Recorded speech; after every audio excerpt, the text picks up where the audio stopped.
Yes. I just have a curiosity about what you said. You mentioned Gibbs' paper and you mentioned about psychology. And you spoke about the preconceived ideas we might have before we kind of watch a film. And I think that these ideas, they are somehow embedded in language, the language that we use. And a film is made also in language, people speaking things that will somehow carry this language that I think he's trying to avoid. So I just want to know from you if there is any kind of a way to reconcile that.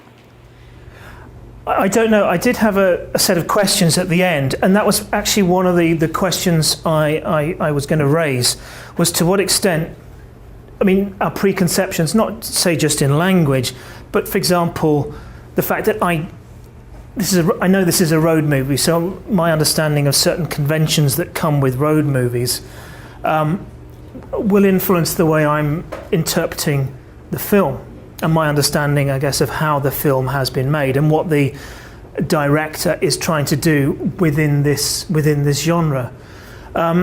So that's one of my concerns with how we understand this idea of experience as such. It suggests something almost like pure and uncontaminated in our watching of the film. And that's one of the questions I have, is just how, if you like, pure our experiences can be. And so perhaps...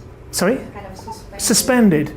Yeah, and I suppose there is a question as to what extent they can be drawn on to open us up to the film, and to what extent they might be used to close us down to what we're watching, which is perhaps a slightly different kind of question, but one I think is valid in terms of the fact all of us bring, I think, a lot of knowledge, pre-existing knowledge, to what we watch.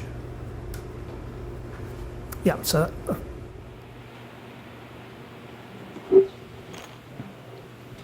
It's something related to this. So I think this is in Gibbs and also in your presentation. So you said, so for example, you don't want to talk about Plato's Philosopher Kings because you don't want us to see the clips through that lens. But everybody has some kind of framework of thinking already. So every single of us sitting here watching the same clips, we think differently, and this is because we have. So this is what I think what you're talking about, the pre-existing concepts or framework. So I wonder how, like when you say teacher, just let this happen without trying to intervene too much. I wonder how much this can happen, like so ideally in this way. I don't know whether you. Can I just follow up, because mine was kind of the same, but I think maybe the issue is not so much in thinking about film as something that we come at with preset ideas.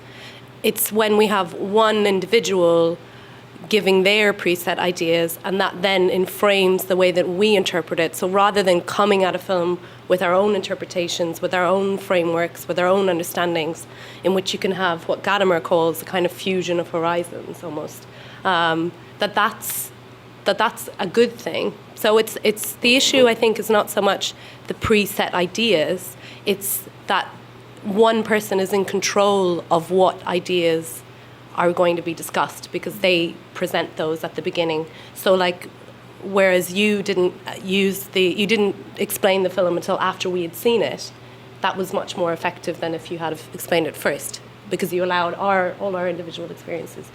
Do you know what I mean? So there's a difference between... Yeah, no, absolutely. And I was uncomfortable even with that, and I was uncomfortable even with the whole idea of showing clips, because that seems to throw it back into the territory of at least the illustrative, if not the explanatory. You're right. Obviously, there's that quote early on about the teacher somehow giving up, forcing that there's one way to see. And I think that's an important kind of sort of relinquishing that might go on. I suppose there's another aspect to this as well, is to what extent, if the teacher is holding back on say, giving too many theoretical explanations and so on and so on. But what about the teacher who has chosen this film because it's something they're passionate about, something that they want to share, rather than it just being something that has to be delivered, that this is something they want to share with their students because they think it's a wonderful film? At what point do they have to hold that back in a sense as well? You don't want their enthusiasm about the film taking over in a different kind of way from sort of more explanatory or illustrative modes of operating. I think it's a problem, and I'm not saying this is a solution. I'm raising these as questions about what Alexis Gibbs has suggested, because I was saying to Jay earlier, still trying to work my way around this. I think it's difficult to work out. In something other than in this kind of environment, it seems to work well, I think.